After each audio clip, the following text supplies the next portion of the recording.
Summit Creek Estates wasn't just a neighborhood, it was a statement. Manicured lawns stretched like emerald carpets.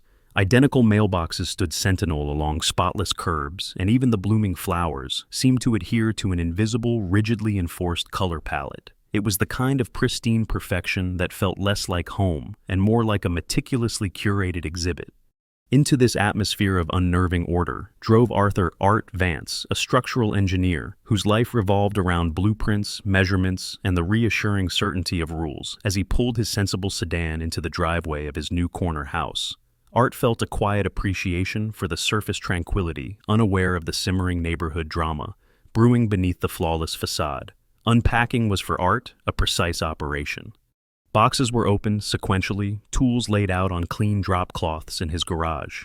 Each picture frame hung with the aid of a laser level, before the last box was flattened. However, Art located the thick leather-bound binder left by the previous owner, the Summit Creek Estates Homeowner Association, Rules and Community Guidelines. He didn't skim. He read trash receptacles. The rules dictated could only be visible from the street between 6 p.m. the night before pickup and 8 p.m. on collection day. Lawn height was not to exceed 3 inches, nor fall below 2.5. Every detail, no matter how minor, was codified. His first glimpse of the enforcer came 3 days later. A gleaming black SUV moving at a crawl approached his property. Behind the wheel sat Eleanor Croft, president of the Summit Creek HOA. Her blonde hair was sculpted into a style that defied gravity. Her eyes, hidden behind large sunglasses, seemed to scan every blade of grass, every shingle, every window pane. She offered Art, who was meticulously measuring the distance of his newly placed recycling bin from the curb, only a brief appraising nod before gliding onward. It was less a welcome, more an inspection past. For now, the subtle power dynamics were immediately clear. The following months became an exercise in meticulous compliance. Art's lawn was cut weekly precisely to 2 to 75 inches. His trash bins materialized and vanished with clockwork precision. He even spent an afternoon ensuring his garden hose was coiled in the exact manner depicted in Appendix C subsection 4B. He saw Eleanor's SUV frequently, a silent predator patrolling its territory, occasionally pausing further down the street. Where inevitably a violation notice would appear on a neighbor's door the next day, Art watched adhered strictly to the community standards and felt a strange, almost detached pride in his ability to navigate this complex system without error. He was mastering the rules, playing the game.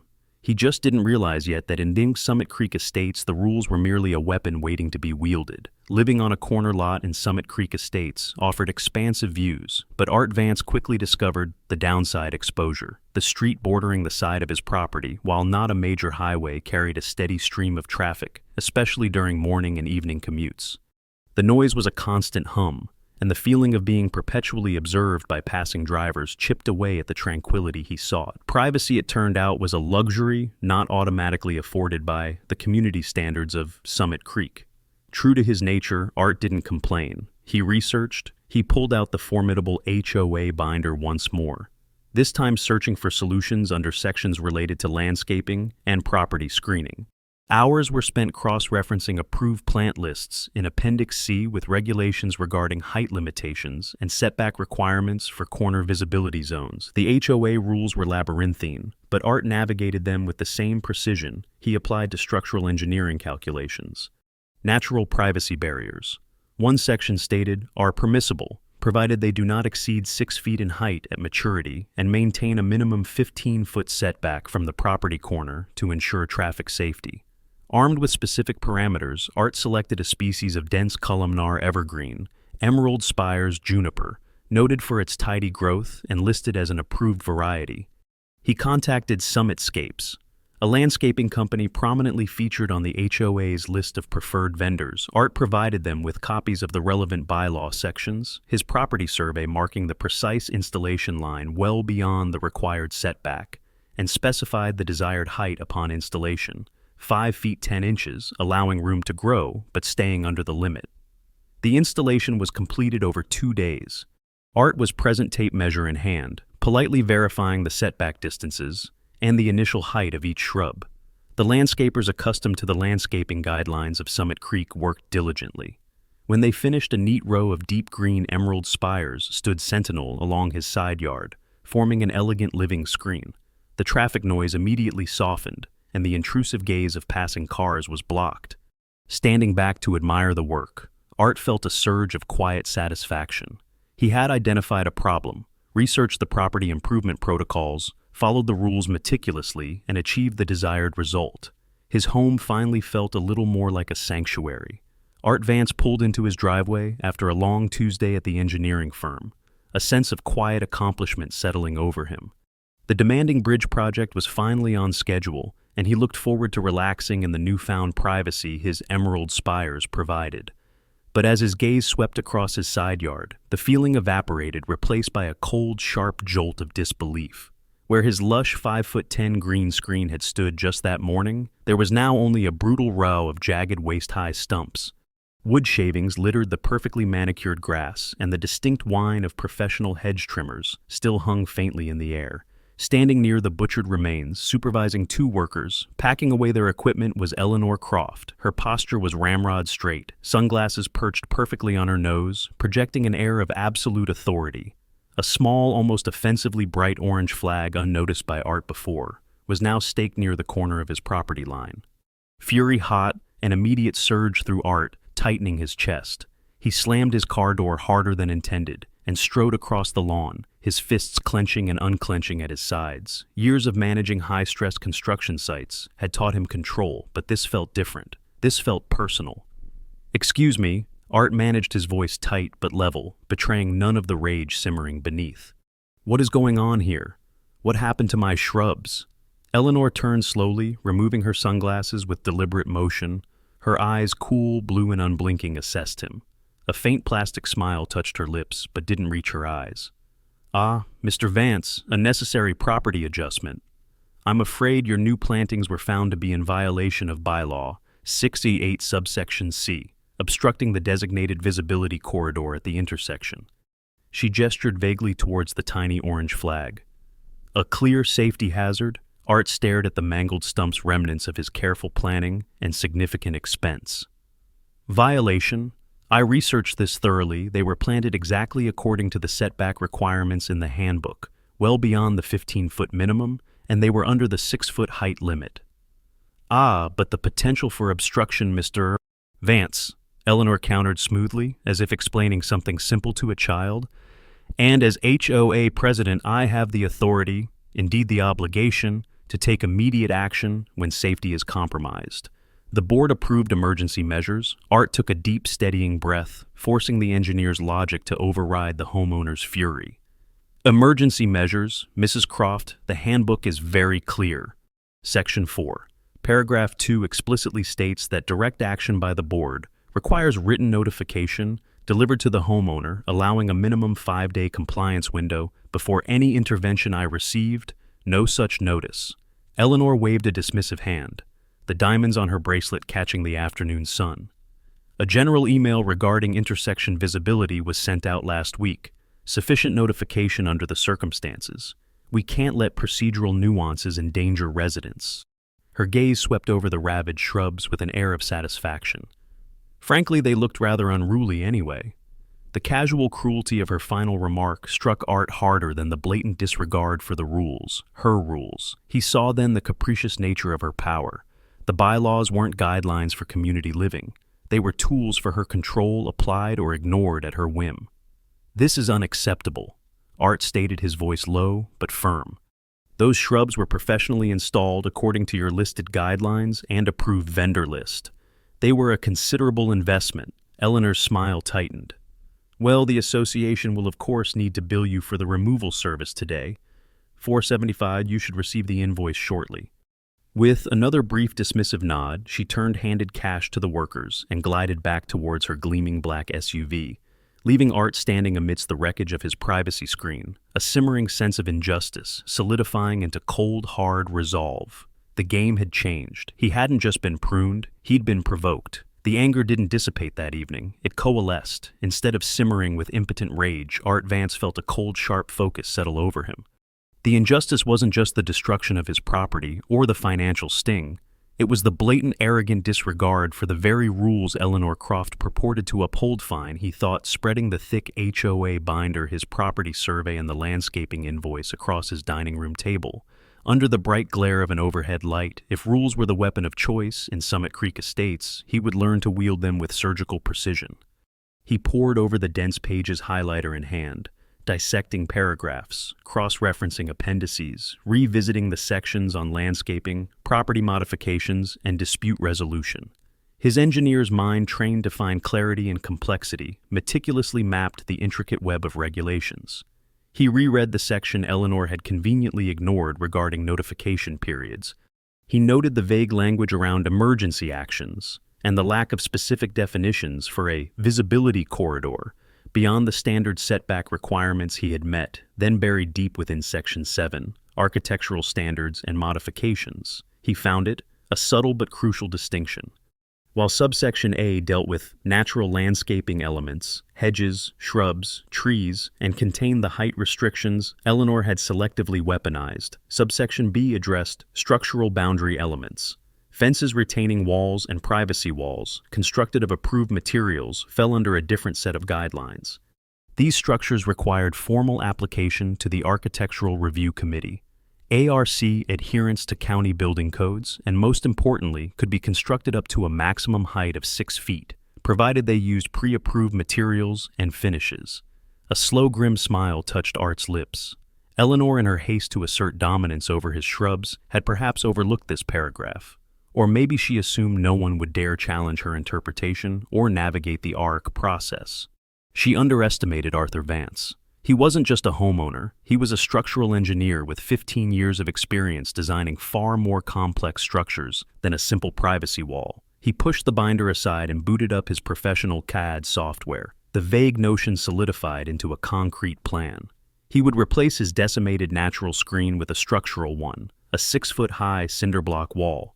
He meticulously drafted the plans, ensuring every detail aligned not only with county building codes for structural integrity, footing depth reinforcement requirements, but also with the HOA's specific aesthetic mandates. He located the list of approved exterior finishes: desert sand, textured paint code, HOA DS04. He specified high-quality professional-grade cinder blocks.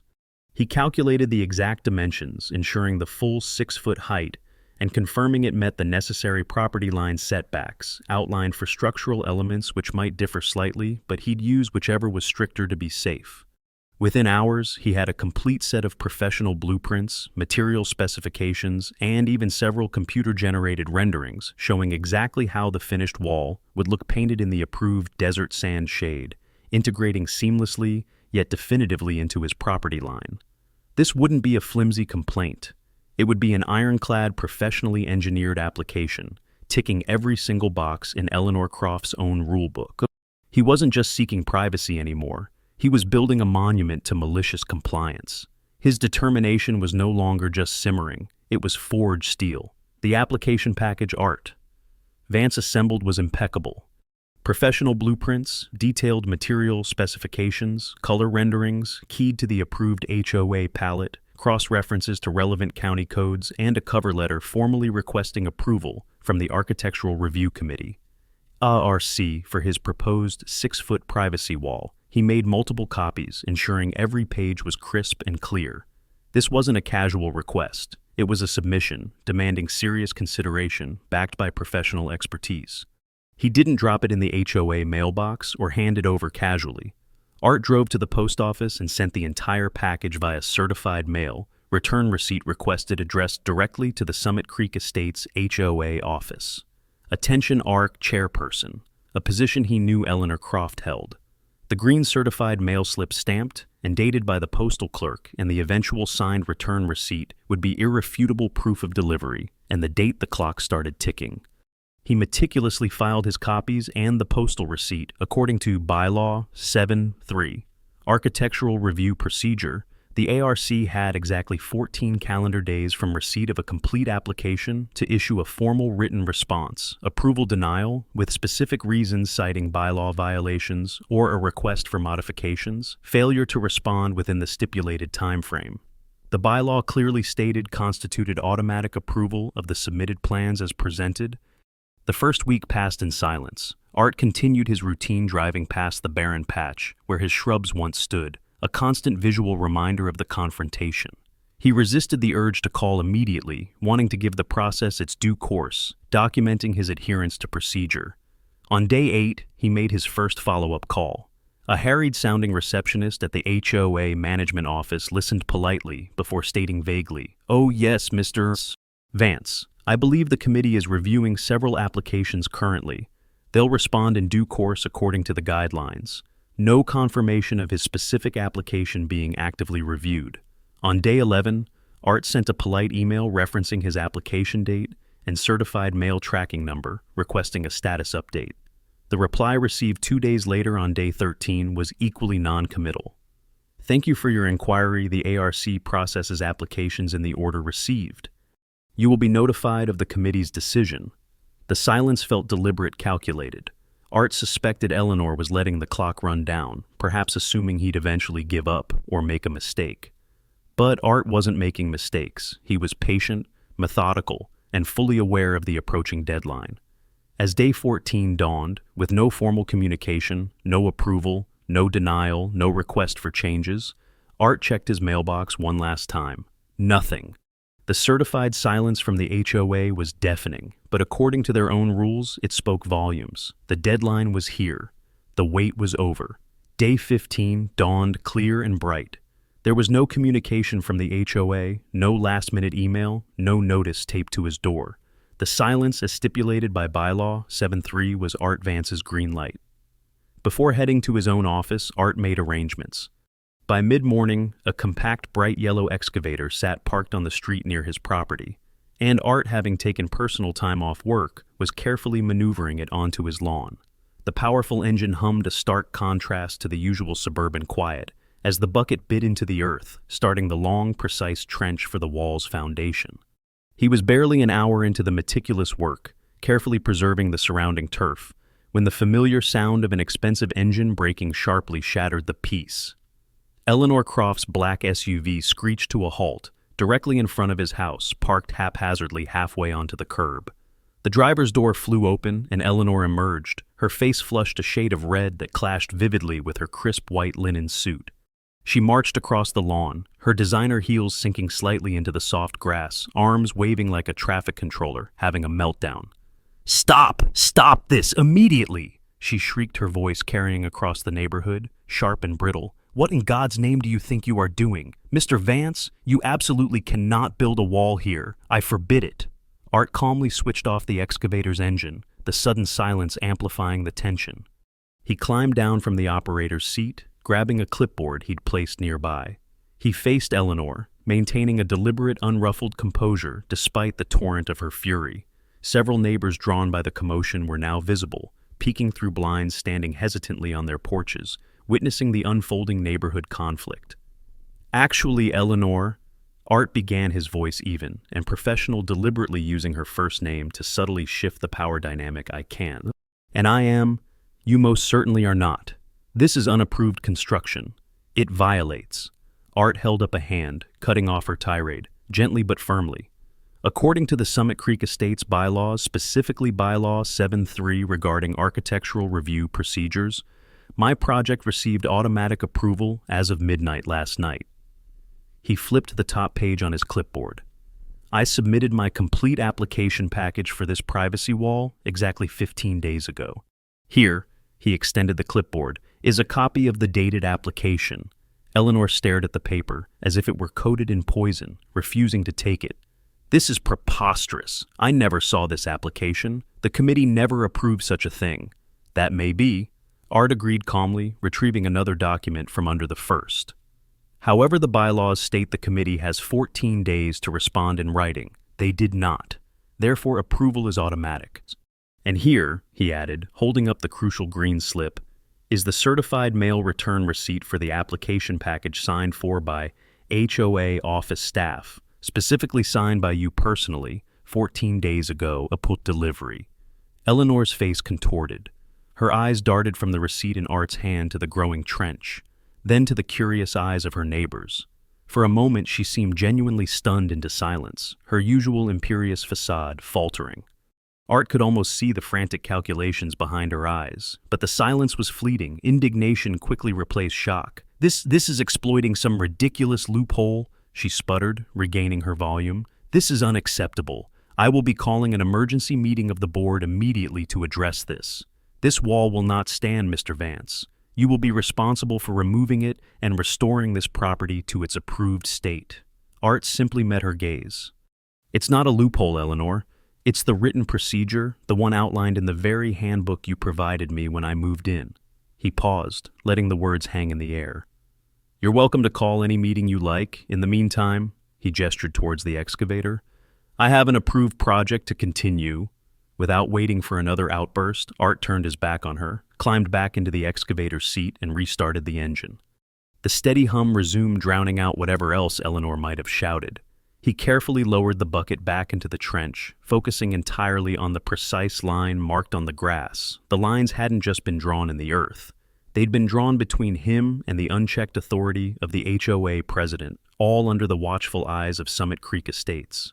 Eleanor Croft may have lost the initial confrontation, but she clearly wasn't retreating.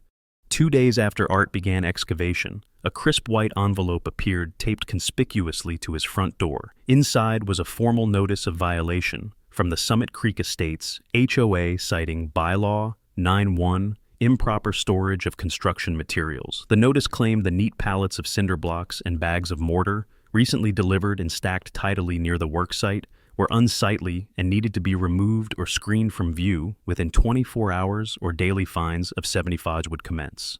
Art read the notice with a weary sigh. It was petty, clearly intended as harassment, rather than a genuine concern. He consulted the bylaws binder yet again. While Bylaw 9-1 did exist, an addendum 9-1B specifically allowed for temporary visible storage of materials during active approved construction projects, provided they didn't obstruct sidewalks or streets for a period, not exceeding 7 days between phases of work. He was well within that window. Rather than argue or cite the addendum, however, Art opted for swift, decisive action that would remove the pretext entirely. He spent an hour online and arranged for the delivery of a portable storage unit, a sturdy, nondescript storage pod. By lunchtime, the pod sat precisely where he'd instructed the delivery driver, 17 feet back from the curb, 1 foot more than the minimum distance required for temporary structures, according to yet another obscure bylaw he'd noted earlier. He and a helper he hired for the day quickly moved all the blocks and mortar inside, leaving the work area clear. The next morning, Art caught sight of Eleanor's black SUV cruising slowly past his house. It paused for a long moment, Eleanor's gaze fixed on the neatly placed storage pod and the clear lawn. Then, with perhaps a fraction more acceleration than usual, the SUV continued down the street. There was no new violation notice that day. But Eleanor's vindictiveness simply shifted tactics. A week later, as the foundation cured and the first courses of block were being expertly laid, Art received an official notice from the county planning department. A complaint had been filed, alleging unpermitted construction activity at his address, and inspection was scheduled. Art wasn't surprised. He had anticipated this escalation. Fortunately, obtaining the necessary county building permits had been the very first step he took before submitting his application to the HOA. Inspector Frank Doyle arrived the following Tuesday. He was a man in his late 40s with a practical air and eyes that seemed to have seen every possible neighborhood dispute and construction shortcut. Art greeted him politely and presented his file.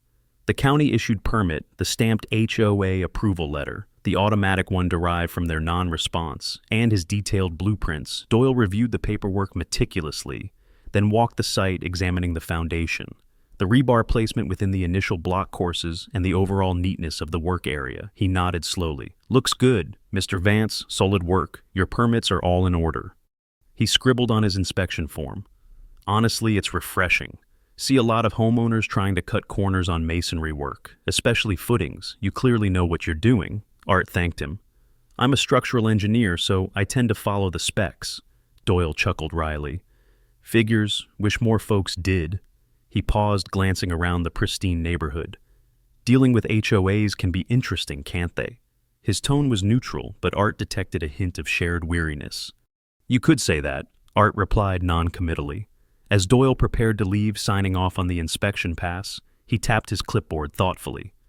"You know," he said casually, "speaking of permits and projects, always interesting to see what gets built in these planned communities. That new fountain they put up by the entrance is quite something. Hope they pulled the proper county permits for all that electrical and plumbing work. Big job like that. You definitely need county sign-off, not just HOA nods. He offered a brief wave and drove off, leaving Art standing by his half-built wall. Doyle's words, seemingly offhand, resonated like a perfectly struck tuning fork. Hope they pulled the proper county permits. The escalation games, Art realized, could be played both ways. Inspector Doyle's parting words about the new community fountain echoed in Art Vance's mind long after the inspector drove away. Hope they pulled the proper county permits. It wasn't just a casual remark. It felt like a breadcrumb deliberately dropped by someone familiar with how things often worked, or didn't work, when powerful personalities clashed with mundane regulations. The more Art thought about it, the more plausible it seemed. Could Eleanor Croft, so obsessed with enforcing every minor aesthetic rule upon homeowners, have overlooked major county regulations for her own pet project? That evening, instead of working on his wall design refinements, Art turned his research skills towards the public domain. He navigated the county's online planning and permitting portal, a system he was familiar with from his professional work. He searched by address, the Summit Creek Estate's main entrance, and by project type, looking for any permits issued within the last year related to landscaping, electrical work, plumbing, or structural additions associated with the prominent multi-tiered fountain that now graced the community's entryway. He meticulously sifted through records, cross-referencing dates and permit numbers. He found permits for routine sign maintenance for minor irrigation repairs elsewhere in the community, but nothing related to the fountain itself. Nothing for the complex plumbing required to run it. Nothing for the underwater lighting that illuminated it dramatically at night. Nothing for the concrete structure itself. According to official county records, the fountain, an expensive community enhancement project reportedly costing the HOA upwards of $30,000, simply didn't exist in the eyes of the permitting authorities. Art felt a cold sense of certainty crystallize. This wasn't just an oversight, it was a significant procedural failure, exactly the kind of thing Eleanor would likely crucify a regular homeowner for. It smacked of hypocrisy, arrogance, or perhaps something worse. He saved screenshots of the permit database search results documenting the absence of required approvals. The next morning, Art drafted a formal complaint to the county planning department. He kept it factual and unemotional, outlining the existence of the newly constructed fountain at the Summit Creek Estate's entrance, noting its apparent electrical and plumbing components, and attaching the evidence showing the lack of corresponding permits in the public record. He referenced the relevant county codes requiring such permits for safety and compliance and submitted it electronically, receiving an automated confirmation. He didn't have to wait long for the county to act. Less than 3 days later, driving home from work, Art saw a large, bright red "Stop Work Order" sign affixed prominently to the decorative fence surrounding the fountain. Even though the fountain itself was largely complete, the sign indicated that all related activity must cease and violations were present. It was a stark, unignorable symbol of official censure, placed right at the community's front door for all residents and visitors to see. Whispers started almost immediately. Neighbors murmured about it during evening walks. Art overheard snippets of conversation at the community mailbox about the fountain fiasco and HOA trouble. He saw Eleanor's SUV pass the entrance quickly, her face fixed straight ahead, refusing to acknowledge the glaring red sign. It was a small but significant public crack in her carefully constructed facade of infallible authority. For Art, it was more than just a minor victory in their escalation games. It was validation. And it sparked a new, more profound question. If Eleanor was cutting corners on permits for a highly visible project, what other irregularities might be hiding within the HOA's operations under her leadership? The desire to simply build his wall was evolving into a need to uncover the truth. The stop work order on the fountain acted like a crack in a dam. Whispers that had been trickling through Summit Creek Estates began to flow more freely. Emboldened by this public sign of Eleanor Croft's fallibility, Art Vance decided it was time to move beyond bylaws and permits and into the murkier waters of HOA operations. He subtly inquired among neighbors. He'd begun exchanging pleasantries with particularly older residents who might recall past board dynamics. The name Beatrice Holloway surfaced more than once, a retired accountant who had served as HOA treasurer a few years back before abruptly stepping down. Art found her address and composed a polite introductory email mentioning his own recent experiences and requesting a brief chat about general HOA procedures. Beatrice agreed readily, inviting him for tea the following afternoon. Her home, unlike the imposing uniformity favored by Eleanor, was filled with comfortable furniture, well-tended houseplants, and the quiet dignity of someone confident in her own taste. Over fragrant Earl Grey and delicate shortbread cookies, Beatrice listened intently as Art recounted his saga with the shrubs the wall application and the fountain permits. A knowing, slightly weary look settled in her eyes. "Eleanor," she sighed, setting down her teacup. "Her methods haven't changed, I see, only become bolder." Beatrice explained. She had served as treasurer for 3 years. Initially, things were procedural, if somewhat dominated by Eleanor's strong personality. But gradually, transparency decreased. She started pushing through community enhancement projects with minimal board oversight, Beatrice recalled, her voice laced with remembered frustration. When I questioned the sudden doubling of the landscaping contract costs shortly after she insisted on hiring her brother-in-law's new company, Summitscapes, I was told the details were confidential vendor agreements. Confidential HOA finances aren't state secrets, Mr. Vance. They belong to the homeowners. She recounted trying to implement stricter invoice approval processes only to be overruled or bypassed. Requests for detailed budget breakdowns were met with delays and vague summaries. The numbers simply stopped adding up, Beatrice stated plainly. Expenditures rising far faster than inflation or approved projects would justify. When I formally presented my concerns about potential conflicts of interest and lack of documentation to the board, Eleanor orchestrated a restructuring of committee roles. My position as treasurer was effectively neutered. I resigned shortly after, rather than rubber-stamp questionable finances. She still possessed meticulous notes and copies of the limited financial summaries she had been given during her tenure, outlining the questionable trends. Art listened, absorbing every detail.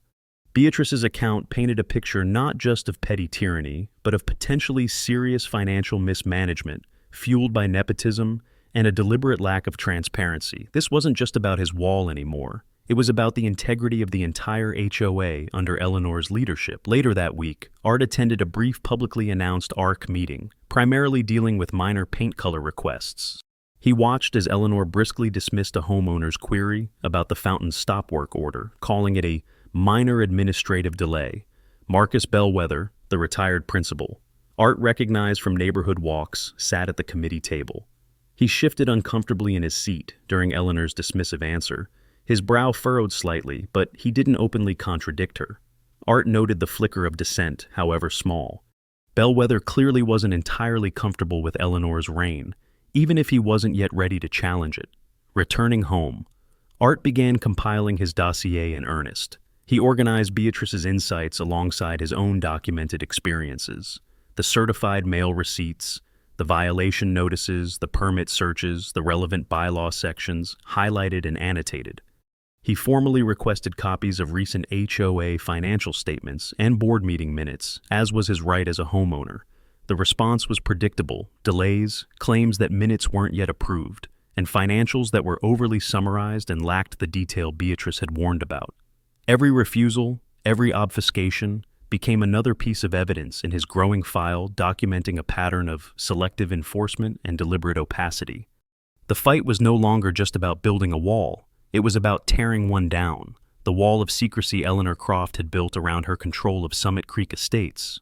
Over the next few weeks, Art Vance's wall rose steadily, course by course. He oversaw the work meticulously, sometimes lending a hand himself, ensuring every block was level, every joint perfectly mortared, every piece of rebar correctly placed according to his blueprints and county code. The final stage was the application of the HOA-approved desert sand textured paint. As the bland sandy color covered the raw gray cinder block, the structure transformed. It wasn't beautiful in a conventional sense, but it was undeniably solid, 6 feet tall, professionally constructed, and impeccably compliant with every conceivable rule, both county and HOA. It stood as a quiet, unyielding testament to Art's methodical defiance. Where his property line had once felt vulnerable, exposed to the noise and gaze of the street, there was now a definitive boundary. The wall didn't just block sound and sight. It radiated a subtle sense of impenetrability. Art stood back surveying the finished project. He had achieved his initial goal, restoring the privacy Eleanor Croft had arbitrarily destroyed. Yet, looking at the solid structure, he felt less a sense of finality and more a grim satisfaction coupled with anticipation. The wall was complete, but the larger HOA dispute felt far from over. His neighbors certainly noticed. Initially, there were curious glances during evening strolls, hushed comments between couples walking their dogs. But as the wall neared completion, the curiosity shifted. People started pausing, asking Art questions, not just about the construction, but about the reason for it. Hesitantly at first, then with growing openness, they began sharing their own stories, minor grievances that suddenly seemed part of a larger pattern. "She made us repaint our front door because it was apparently desert tan instead of the approved desert sand," one neighbor confided, rolling his eyes. "Cost us $300 for a gallon of paint and a weekend of work. Over a shade difference I still can't see," another homeowner, Mrs. Gable from down the street, stopped by while gardening. "Eleanor had the nerve to issue a formal warning because my daughter's welcome home banner after her first semester at college was visible for 3 days instead of the allowed 2, she recounted, shaking her head. "Said it lowered the aesthetic standard. A retired gentleman mentioned being fined because his newspaper delivery person accidentally left the paper at the base of the mailbox instead of inside it on a rainy day." Story after story emerged. Fines for trash cans left out, an hour too long, demands to remove specific unapproved decorative pebbles from flower beds, warnings about children's bicycles left momentarily unattended in driveways. These weren't major infractions, but they painted a clear picture of Eleanor's reign, petty, controlling, and focused on wielding power through the selective enforcement of often absurd rules. Art listened patiently to each account, offering quiet sympathy. He realized his very public battle, symbolized by the imposing new wall, had inadvertently created a focal point for the community's simmering discontent. He wasn't just fighting for himself anymore. As notices for the upcoming Summit Creek Estates annual HOA meeting began arriving in mailboxes, Art looked at his solid, compliant wall. It wasn't just a structure of block and mortar, it was a line drawn in the sand, and the annual meeting felt like the inevitable next step across it. The community support, though, quiet, was palpable. The stage was set. The Summit Creek Estates Community Clubhouse buzzed with an energy Art Vance had never witnessed before. Usually the HOA annual meetings were sparsely attended affairs. A handful of retirees, the board members themselves, perhaps 1 or 2, homeowners with a specific minor complaint.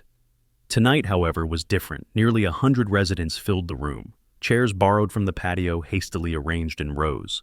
An undercurrent of anticipation fueled by weeks of simmering discontent, and the visible drama surrounding Art's wall and the fountain's stop-work order crackled in the air. Art had arrived early, setting up discreetly near the entrance. Beside him sat several neat stacks of sealed manila envelopes.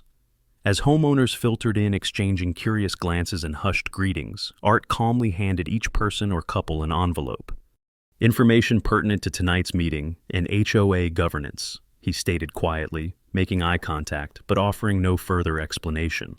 Soon, nearly every resident held an identical packet, the rustling of paper echoing as people opened them and began scanning the contents, a meticulously compiled 15-page summary of Eleanor Croft's procedural violations, questionable financial dealings highlighted by Beatrice Holloway's insights, examples of selective enforcement and specific bylaw references for each point, complete with copies of relevant documents Art had gathered. Eleanor Croft swept in 15 minutes late, clearly flustered by the unexpectedly large turnout. Her eyes darted around the room, narrowing slightly as she registered the identical envelopes in nearly everyone's hands. Her usual air of imperious control seemed strained as she made her way to the podium, rapping the gavel sharply to call the meeting to order. "Welcome, everyone," she began, her voice tighter than usual. "Let's begin with the approval of last year's meeting minutes." She never got further. From the third row, Beatrice Holloway rose slowly but deliberately to her feet, her voice, though quiet, carried clearly in the suddenly silent room. "Madam President," Beatrice began, her tone respectful but firm, cutting through Eleanor's attempt to control the agenda. "Before we proceed with the standard business, I believe there is a more pressing matter the homeowners wish to address." Eleanor's head snapped towards Beatrice, her expression hardening. "Mrs. Holloway, there is an agenda to follow. Any new business must wait. With all due respect." "Eleanor," Beatrice interrupted, her voice gaining strength, "this cannot wait. pursuant to Article 4, Section 9 of the Summit Creek Estates bylaws, which allows for motions of no confidence to take precedence if seconded by at least 10% of members present, I hereby move for an immediate vote of no confidence in the current President Eleanor Croft. A collective gasp went through the room, followed by an immediate overwhelming surge of sound. "Seconded?" shouted a man near the back. "Second," echoed Mrs. Gable. "Yes, second the motion," came another voice, then another and another, far more than the 10% required. The room erupted not into chaos, but into a unified wave of affirmation. The community uprising had begun. Eleanor stood stunned for a beat, her face draining of color, then rage contorted her features. "This is outrageous, completely out of order," she shrieked, banging the gavel repeatedly. "This meeting will adhere to the agenda. This packet," she gestured wildly towards the envelopes clutched by residents, "is nothing but lies and distortions from a disgruntled homeowner trying to undermine this community." Her eyes locked onto Art, who watched calmly from the side. Beatrice remained standing unflappable amidst Eleanor's outburst. "These are not lies, Eleanor," she stated clearly, her voice resonating with conviction. "They are documented facts supported by the evidence many of us now hold in our hands." Evidence of bylaws ignored, of funds potentially misused. She glanced meaningfully towards the silent Marcus Bellwether at the board table, of homeowners unfairly targeted, and a persistent lack of transparency regarding HOA finances, particularly concerning inflated contracts awarded without due process, such as the exorbitant landscaping fees paid to Summitscapes. Her words hung in the air, each point landing like a hammer blow.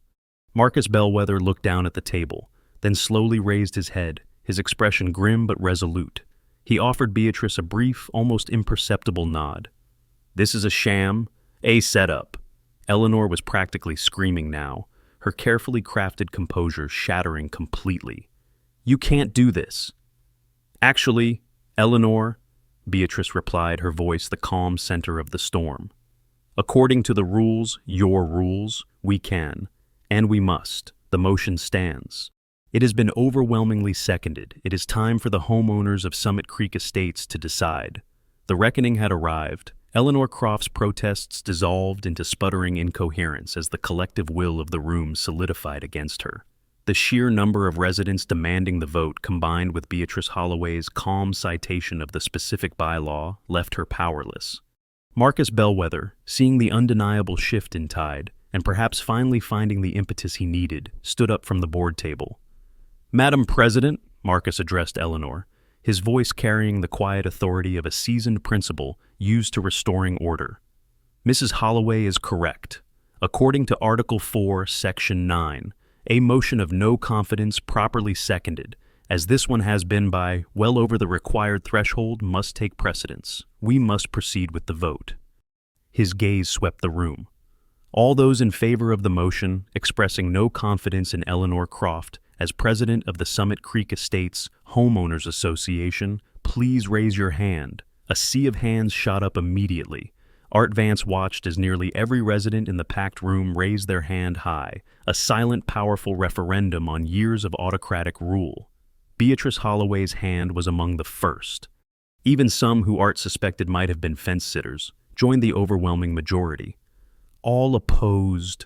Marcus asked, his voice grave. Only 2 hands went up.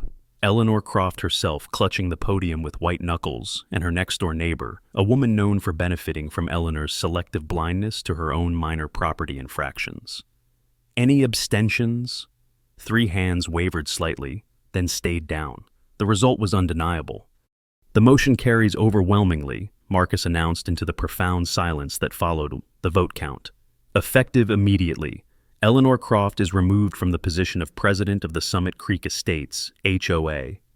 A wave of quiet relief washed over the room, punctuated by a few soft claps. Eleanor stood frozen for a moment, her face a mask of disbelief and fury. The gavel slipped from her grasp, clattering onto the podium. She looked utterly defeated, stripped of her power. In full view of the community, she had ruled with an iron fist. Marcus stepped forward. "In accordance with our bylaws," he continued smoothly. "As vice president, I will assume the role of interim president until a special election can be held to fill the position permanently." He looked directly at the assembled homeowners. My first actions as interim president are as follows. Effective immediately, all pending violation notices issued within the last 60 days are suspended, pending review for procedural compliance. Second, I will immediately form an independent audit committee chaired by Mrs. Beatrice Holloway.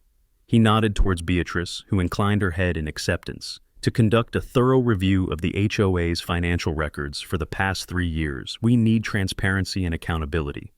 And he then turned his expression firm but professional towards the woman still standing shell-shocked at the podium. Eleanor, I must ask you to surrender the HOA records account access information and office keys currently in your possession to Mrs. Holloway and myself before leaving the premises tonight. The regime change was swift, decisive, and grounded entirely in the procedures Eleanor herself had once wielded. As Eleanor, finally speechless, gathered her purse with trembling hands, avoiding eye contact with everyone, a palpable sense of order began to settle over the room. The oppressive atmosphere lifted, replaced by the cautious beginnings of hope. Justice, it seemed, was finally being served in Summit Creek Estates, Art. Vance slipped out of the clubhouse before the meeting fully adjourned, the murmur of relieved conversation fading behind him. He felt not triumphant, but profoundly weary, drained, yet satisfied. He hadn't sought to become a neighborhood crusader, only to protect his own small patch of peace. Walking towards his home under the soft glow of the streetlights, he paused to admire his completed wall, solid, straight, and undeniably his you. A sharp voice cut through the quiet evening air. Art turned to see Eleanor Croft approaching rapidly, her face pale but her eyes blazing with undiluted fury. Her earlier shock had morphed back into venomous anger. You planned this all along, didn't you? Undermining me, turning everyone against me. You think you've won? She jabbed a finger towards him, stopping just short of actually making contact. Art sighed, feeling more tired than intimidated. No. Eleanor, you engineered this yourself. I just followed the rules, the ones you wrote. He gestured towards his wall. Completely up to code. This isn't over. She hissed, her voice trembling with rage. I'll find a way to make you regret this. Nobody humiliates me and gets away with it. I believe it is over, Eleanor, a calm, steady voice interjected. Marcus Bellwether and Beatrice Holloway emerged from the clubhouse shadows, walking towards them. Beatrice held a thin file folder. We've only had a preliminary look at the financial records you left behind. Eleanor. Beatrice stated, her tone devoid of malice but heavy with implication. But perhaps you could explain why Summitscapes, your brother-in-law's company, has consistently billed the HOA nearly double the market rate for basic landscaping services over the past 3 years, or clarify these significant undocumented fund transfers. She opened the folder slightly. The mention of the financial investigation and potential HOA corruption hung heavy in the air. Eleanor stared at Beatrice, then at Marcus, her mouth opening and closing silently. The fury drained from her face, replaced by raw, unadulterated panic. The specific details, the quiet certainty in Beatrice's voice. It was clear they had found concrete evidence demanding accountability. For the first time since Art had met her, Eleanor Croft was utterly speechless, the final vestiges of her power evaporating under the weight of impending consequences. Art watched for a moment, then turned and walked away, leaving the former president standing frozen between the two figures who now represented Summit Creek's future. He didn't look back. The evening air felt lighter, cleaner. He reached his driveway, the solid presence of his wall, a comforting sight, justice achieved meticulously and entirely. By the book felt quiet, profound, and blessedly final. Art Vance's calculated stand against HOA tyranny offers insightful lessons for navigating life's inevitable conflicts. It underscores the power of understanding the rules governing any system you're in. From workplace policies to contractual agreements, knowledge truly is leverage. When facing unfairness or opaque bureaucracy, don't underestimate the strength found in meticulous documentation. Art's certified mail receipts and permit records became irrefutable evidence, silencing manipulation and demanding accountability. Facts are potent allies. Channel frustration not into helpless anger, but into focused preparation and strategic action, applying your unique skills, just as Art used his engineering expertise to build both his bus and his wall. His journey also highlights resilience and the quiet power of taking a principled stand. Such actions, even when difficult, can inspire courage in others, facing similar struggles, reminding us we're often not alone. Seeking allies like Beatrice transforms an individual grievance into effective collective action. Confronting challenges with documented facts and procedural correctness rather than solely raw emotion can dismantle obstacles and foster significant personal growth. By mastering the systems around you and acting with integrity, you empower yourself to achieve justice and turn adversity into a catalyst for positive, meaningful change.